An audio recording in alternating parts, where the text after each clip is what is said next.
All right, Caleb, you ready? Yeah. Sweet, we're gonna play Pop a Shot. You played this? Oh, I'm pretty sure, yeah. Yeah, you know the drill. 30 seconds, most points wins, best 2 out of 3. That's it. Go!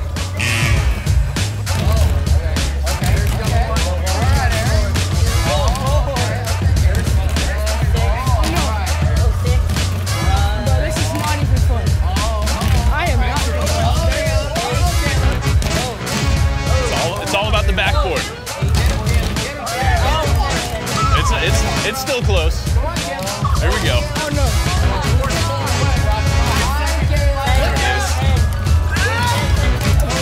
At the buzzer! Dude, that was a quick comeback.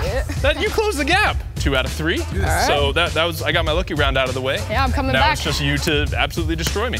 Go. Oh, see, let's run out. Oh man, okay, okay. I see how it is.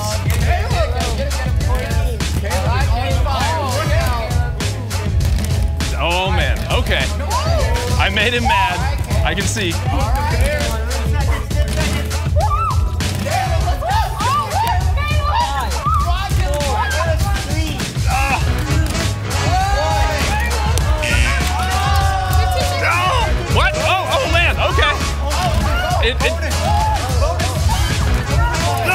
Oh no!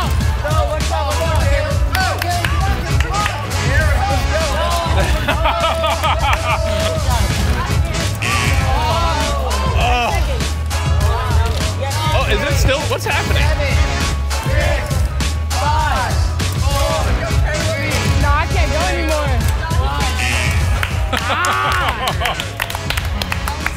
That's Dang, man. close. You scared me. When I was growing up, just a skinny, awkward kid here in Phoenix, Arizona, the Suns were amazing. All right, this was the era of Dan Marley, Charles Barkley, and my personal favorite, Kevin Johnson, KJ. These guys were incredible. They made a couple runs to the finals, but they were never able to clinch the title. But I was just an obsessed fan back then, especially of KJ. That guy, as far as I was concerned, was absolutely the GOAT. All right, he played point guard, but he wasn't a glory hog. Like, yes, he had moves, he could shoot, and even at a measly 6'1", he could still dunk. And like, dunk over massive guys. I'm 6'1", I can't dunk.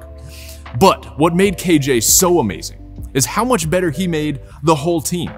See, KJ was the master of the assist. He just had this sixth sense for who was open or who would be open, and where the ball needed to be, who we needed to pass to, and he would make those passes with just effortless and amazing style. It never ceased to blow my mind. And there have been a lot of great players in the league since then, but KJ will always be one of the all-time greats in my mind, simply because he was amazing at serving his team. I don't know if you play at all, but I'm sure most of you know just how rare that quality can be. There always seems to be that guy or that girl that always wants the ball, complains about playing time. They pout if they aren't the starter. Or let's take it outside the world of sports, and everyone always seems to be focused on themselves, right? How can I look good? How can I get more likes? Why am I not more popular than them? It's all about me. But students, you know where I'm going with this. That's not a great way to live. If you truly want to be great, if you want to be the GOAT, you're going to have to figure out how to serve other people. I know that may sound like a crazy way to achieve GOAT status, but hear me out. I'm not making this up. This is straight out of Jesus' playbook. Over the next few weeks, we're going to take a look at some basketball greats, some of the players now and from a while back who were, in some way or another, the GOAT. But we're also going to steer that conversation back to one of the many things that made Jesus the absolute, undisputed, in every possible category, greatest of all time. And this idea of serving is one of those reasons. If you read through the life of Jesus, you see that everywhere he went, no matter who he encountered, he was constantly serving people. But one of the most incredible moments was on the night he knew he was going to be arrested and then killed. He gathered with his 12 disciples, his closest friends, and they were going to share one last meal together. And while they're all sitting around waiting to eat, Jesus realized that someone had missed a key detail. Quick history lesson. Back then, and in this culture, people ate on the floor. So everyone would sort of recline back and kind of prop themselves up on one elbow, and they'd use the other hand to reach over and grab their food, and they'd kick their feet over to the side and basically right behind the head of the guy next to them at the table. That means that while you're eating, you have someone's feet directly behind your head. Gross. Let's go ahead and make it grosser. This was the 1st century. These guys walked dirt roads every day wearing leather sandals, and now you have a day's worth of dirt mixed with sweat. Surely someone stepped in camel poop along the way. Feet back then were legitimately nasty. So it was the custom that before a group of people sat down to eat a meal together, a servant, usually the absolute lowest ranking servant in the house, would go around and wash everyone's nasty feet so people could enjoy their meal without Tom's toe funk hanging out right behind their head. But the disciples hadn't done that. 12 dudes plus Jesus are all lying back to start the meal, and everyone's nasty feet are next to everyone else's heads. So Jesus gets up, and without saying a word, he picks up a bowl of water and a towel. And it's interesting that the supplies were already there, but no one had decided to even wash their own feet, much less offer to wash anyone else's. And one by one, Jesus goes around and washes everyone's nasty feet before dinner. The disciples were shocked, probably a little bit embarrassed.